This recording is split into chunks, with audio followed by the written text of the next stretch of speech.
Assalamualaikum warahmatullahi wabarakatuh. Kembali lagi bersama channel YouTube P3D DKI Jakarta, Pusat Pengembangan Produktivitas Daerah Dinas Tenaga Kerja Transmigrasi dan Energi Provinsi DKI Jakarta.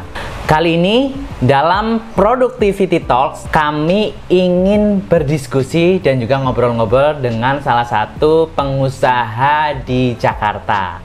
Beliau adalah salah satu peserta pelatihan di P3D. Beliau juga sudah malang melintang di dunia UMKM. Siapakah beliau? Beliau adalah Ibu Miske Niharda. Ya. Betul ya Bu ya? Betul. Oke, baik, untuk lebih dalam mungkin Ibu perkenalkan terlebih dahulu. Perkenalkan, nama saya Miske Niharda. Saya UKM dari Jakarta Pusat. Alamat tempat usaha kami yaitu Jalan Cempaka Baru 9, RT 12, RW 9, Cempaka Baru, Kemayoran, Jakarta Pusat. Dan usaha yang sedang kami geluti saat ini yaitu sepatu dan kuliner. Kulinernya itu berbagai macam rendang dan berbagai macam sambal. Dan kalau untuk sepatunya sekarang sedang memproduksi sepatu-sepatu fashion untuk wanita. Oke, terima kasih Bu Miske untuk Terima kasih, Pak perkenalkannya. Supron. Ya, oke. Oke, jadi teman-teman, hari ini saya berkunjung langsung ke The Montesius dengan Bu Miske ya. Mungkin bisa diceritakan Bu, awalnya Ibu terjun dalam dunia bisnis. Awal berbisnisnya itu saya ini sebenarnya pekerja. Oh, awalnya bekerja. Saya pekerja, usaha sepatu ini suami itu sebelum saya menikah. Jadi suami itu memproduksi sepatu wanita waktu itu. Nah, pas nikah sama saya tahun 97. Nah, menikah usaha sepatu tahun 99 terjadi kerusuhan kolab jadinya. Nah, dari sepatu wanita pindahlah ke sepatu pria. Tapi saya masih bekerja. Jadi saya membantu hanya di belakang layar. Nah, pas saat berjalan usaha sepatu, alhamdulillah saya membantu di balik layar, misalnya pendekatan ke kementerian, saya pendekatan ke P3D untuk memfasilitasi supaya promosi di sepatu saya lebih berkembang. Saya pendekatan ke masing-masing dinas ya. Akhirnya dikenallah The Montesius. Yang tadinya siapa sih The Monte itu orang tidak tahu, tapi di balik layar saya berusaha semaksimal mungkin sampai alhamdulillah sepatu dari kita The Montesius bisa dipercaya di P3D, di dinas, di kementerian sebagai sepatu kantor. Dan itu banyaklah pesanan-pesanan dari pemerintahan di luar, pesanan yang sudah ada. Dan kami pun waktu itu memproduksi berbagai macam sepatu merek-merek brand. Tahun 2019 terjadi pandemi. Nah, pas pandemi itulah yang memporak-porandakan usaha kami, yang tadinya sepatu banyak pesanan yang dibatalkan, pembayaran tidak diterima. Akhirnya apa yang kita pikirkan dan target yang udah kita capai semua hancur lebur. Dan tapi kami tidak pantang menyerah, satu, dan kedua kami tidak berkecil hati. Allah kasih kita cobaan, pasti Allah kasih kita jawaban yang terbaik di antara cobaan itu, sehingga timbullah kuliner. Ya, nah, dari bisnis Ibu yang sudah berjalan dari 97 ya tadi ya? Sebelum 97 udah sebelum jalan. Saya menikah itu udah usaha sepatu ya. Artinya sudah lebih dari 26 tahun ya? 30 lebih lah. 30 lebih malah teman-teman. Mungkin cita-cita apa yang sudah tercapai gitu Bu dari bisnis The Monte ini?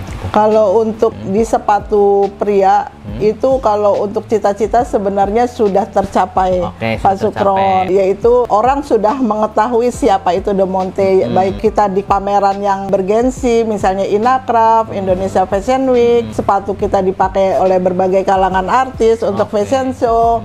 Dan itu semua juga dibantu oleh dinas-dinasan ya. Dan itu sebenarnya sudah tercapai karena PO-PO juga banyak berlimpahan, hampir berapa ribu gitu kan. Setiap minggunya dan setiap bulannya itu rutin terus-menerus. Nah, cuman ya itu dia. Kita kan nggak tahu apa yang terjadi hari ini ataupun besok. Nah, terjadilah pandemi itu. Gitu. Baik.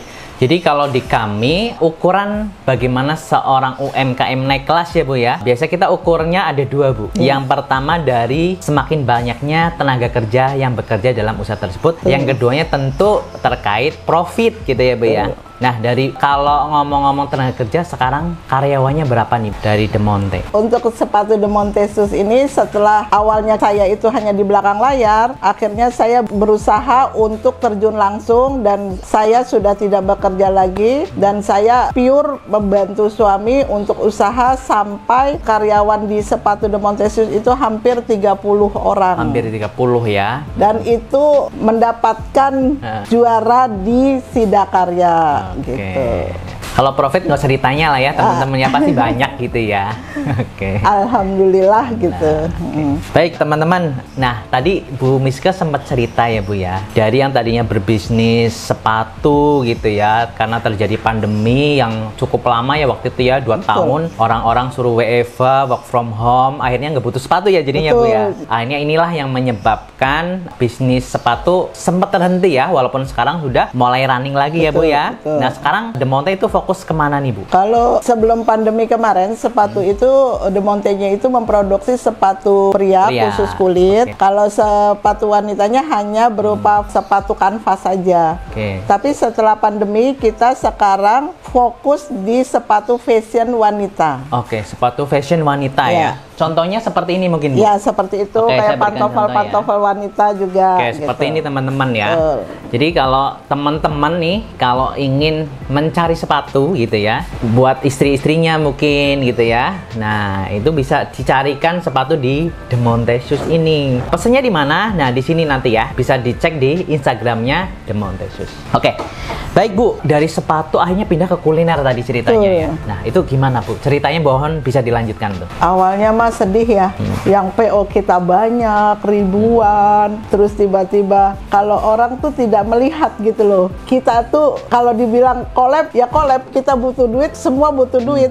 Tapi orang tidak melihat usaha kami dilihat dari depan besar. Padahal di dalamnya itu benar-benar kalau dibilang ownernya gitu. Iya, kalau dibilang benang kusut, benar-benar benang kusut gitu loh. Mau berdiri ke sini nggak bisa, mau berdiri ke sini nggak bisa. Tapi Allah tuh maha adil dan akhirnya tiba-tiba tuh ada teman bilang, Miske, daripada bengang-bengong mau usaha apa nggak bisa, kan kamu pinter tuh bikin rendang. Coba deh bikin rendang, katanya gitu. Saya pikir gini, siapa yang mau makan? Saya bilang gitu. Takutnya kan saya bikin orang nggak suka gitu loh.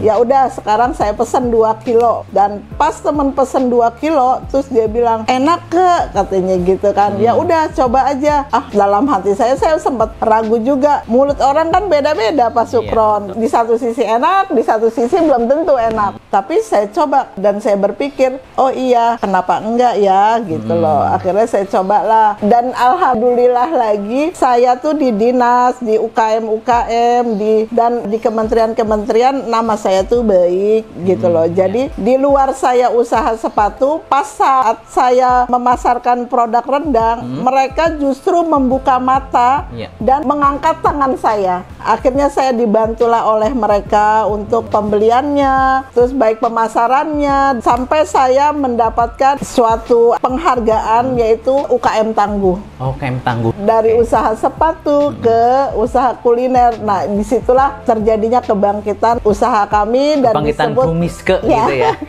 Disebut UKM Tangguh gitu loh. Jadi luar biasa nih ya, koneksinya banyak sekali nih Bu Miske ya. Amin. Baik Bu Miske kan setelah berkembangnya De Monte Shoes gitu ya, terus masuk rendang gitu ya, tentu nggak mudah gitu ya Bu Miske ya. Kalau mungkin Bu Miske koneksinya nggak bagus, pertemanannya ya nggak banyak, ya mungkin nggak sampai segininya ya. Nah dari situ Bu Miske sudah pernah ikut pelatihan di P3D ya Bu ya? Betul, sering banget malah. Jadi mindsetnya sangat produktivitas nih. Saya ingin mereview nih teman-teman ya, apa yang dipahami oleh Bu Miske tentang produktivitas nih Bu. Kalau produktivitas itu yaitu suatu kemajuan awalnya untuk usaha kita lah ya. Jadi kemajuannya itu hari ini lebih baik dari hari kemarin, hari esok harus lebih baik lagi hari ini. Dan itu saya pegang sekali motonya, Jadi yang kemarin jelek, saya tidak menganggap itu jelek. Itu suatu pembelajaran buat hidup saya. Jadi kedepannya saya tetap harus semangat, berusaha, dan siap menerjang badai apapun yang terjadi. Siap. Intinya bagaimana bisnisnya Bu Miske ya, The Montesius maupun rendang Nihar Caniago ya, itu bisa semakin baik gitu ya Bu ya. Betul. Sehingga Bu Miske ini saya kenal sangat aktif nih di berbagai kegiatan UMKM ya Bu ya. Insya Allah, amin. Nah, gitu. Sudah ikut pelatihan apa saja Bu di P3D Bu? Banyak ya, beberapa pelatihan. Saking banyaknya itu mungkin hanya beberapa yang saya sebutkan, yaitu pelatihan peningkatan produktivitas dan pelatihan bimbingan konsultasi peningkatan produktivitas, dan ikut pelatihan Sidakarya, dan masih banyak lagi yang lainnya ya. Dan itu ilmunya tuh sangat bermanfaat banget gitu loh. Yang tadinya namanya UMKM sih berantakan itu kan biasa. Yang penting produksi lah ya. Yang penting produksi, omset. Gitu ya. Tapi sejak ada P3D, jadi kalau mau berantakan mau apa, jadinya ketakutan sendiri gitu loh. Awalnya kan ini begini, ini begini. Tapi sejak ada P3D, wah ini nggak bagus nih, ini harus benar-benar nih. Nah dari situlah ilmu-ilmu yang kami terapkan untuk usaha kami biar lebih berkembang lagi. Selain di P3D nih Bu, Ibu dapat pelatihan dari mana lagi nih Bu? Mungkin pasti saya tahu ada Smesco, ada Dinas PPKM gitu ya. Atau yang mana lagi nih Bu? Pelatihan itu banyak banget yang diberikan kepada saya, baik itu dari pemerintahan maupun swasta maupun BUMN, ya banyaknya yaitu dari Dinas Perindustrian, dari suku dinas, dari Kementerian Perindustrian, Kementerian Perdagangan, Kementerian Koperasi, Smesco, banyak banget. Jadi banyak gitu loh. banget ya. Banyak, alhamdulillah mereka tuh selalu support gitu loh. Tahu sendiri kan kalau kita membuat usaha kuliner itu lebih riskan daripada usaha sepatu, di mana harus ada izin edar, harus ada halal, BP POM. Nah itu karena muka saya di semua kementerian dan semua dinas baik, dan semua itu kita dapatkan dengan kemudahan-kemudahan gitu loh. Artinya pemerintah Indonesia sangat support ya Bu. Betul, ya, support banget buat pengembangan UMKM. Jadi bagi teman-teman UMKM yang hari ini merasa, kok saya nggak pernah ikut pelatihan ya, berarti perlu nyari informasinya nih. Bisa nanti tanya-tanya Bu Miske, misalnya kemana gitu ya, ke Kementerian Perindustrian mungkin seperti apa, nih itu bisa dicari teman-teman. Nah, selanjutnya nih Bu Miske nih, dari berbagai pelatihan yang Ibu ikuti, pelatihan peningkatan produktivitas, bimbingan konsultasi peningkatan produktivitas, penghargaan Sidakarya, kader produktivitas juga sempat ikut ya Bu ya. Nah, dampak nyatanya apa sih Bu ikut pelatihan kayak gitu buat pengembangan bisnisnya Ibu? Dampak nyata utamanya itu bagi mindset kita pribadi. Ya, mindsetnya ya lebih terbuka gitu ya. Yang awalnya istilah kata kayak tempurung, katak dalam tempurung gitu. dalam tempurung gitu kan. Sejak ada pelatihan ini, oh mata kita terbuka, oh ternyata kita harus begini ya, ini yang bagus, ini yang baik gitu loh. Nah kalau yang buruk-buruk ya kita hilangkan, nah yang baik kita jalanin, dan sampai kita mendapatkan juara Sidakarya itu kan itu bukan suatu yang sangat mudah, itu susah. Semuanya dinilai, dan berbagai juara-juara juga alhamdulillah mengikuti jadinya gitu. Nah kira-kira nih Bu, apa yang ingin Ibu kembangkan lagi nih ke depan agar bisnis dari The Montesius maupun Nihar Caniago ini semakin berkembang Bu? Pemasaran. Oke, marketing ya berarti ya, bagi pemasaran. Kita masuk ke kementerian produk kita gitu loh, itu kan jatuhnya pemasarannya. Nah dengan adanya pemasaran yang lebih baik kan sehingga dapat meningkatkan usaha kita dan produktivitas kita lebih banyak lagi. Nah dari situ dengan adanya pemasaran yang lebih bagus dan ada pendekatan yang lebih baik sehingga dapat meningkatkan usaha. Oke, jadi dampaknya juga sebenarnya banyak ya Bu ya. Banyak banget. Jadi teman-teman sangat rugi nih kalau menjadi UMKM cuma jadi UMKM tapi nggak berjejaring, nggak ikut pelatihan yang sudah disediakan oleh berbagai instansi dari pemerintah maupun BUMN ataupun perusahaan-perusahaan swasta dari program CSR-nya ya teman-teman ya. Selain dapat penghargaan Sidakarya Bu, The Montesius apapun Nihar Caniago udah dapat penghargaan apa lagi nih dalam pengembangan bisnisnya? Mendapatkan Smesco Award, Sidakarya, dan UKM Tangguh. Jadi udah cukup banyak lah ya. Kalau anak sekolah ya ini yang ranking 1 lah gitu lah ya. Amin. Nah, selanjutnya nih Bu Miske, selain jadi pengusaha Bu, produksi sepatu, produksi rendang, Ibu ada kegiatan lain apa nih Bu? Tentu itu juga dari P3D tuh awalnya tuh. Oh gitu ya. Betul. Dari P3D nih teman-teman. Betul.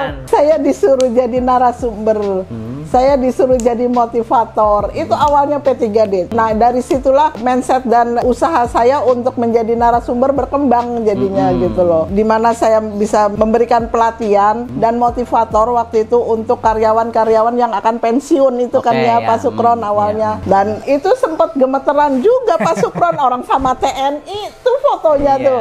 Fotonya ada tuh. Ada tuh, saya memberikan pelatihan sama TNI yang... Pelatihannya di mana? Tahu nggak teman-teman? Pelatihannya ada di Kopassus. Tuh, coba bayangkan, saya memberikan pelatihan sama Kopassus, bukan gemeteran namanya, takut salah, tapi alhamdulillah P3D itu selalu memberikan kita semangat, sehingga sampailah saya menjadi narasumber di berbagai BUMN, menjadi narasumber dan motivator di berbagai perusahaan-perusahaan swasta, dan dari situlah kepercayaan diri saya semakin meningkat. Mantap dong ya Bu ya? Iya, siap. Oke, baik. Menurut Bu Miska nih, hal-hal apa saja sih yang perlu Ibu lakukan nih agar The Montesius semakin profitable ya, semakin menguntungkan dan juga semakin meningkat produktivitasnya nih nanti Bu? Hal-hal yang harus kita perhatikan yaitu satu, jujur, dua, konsisten.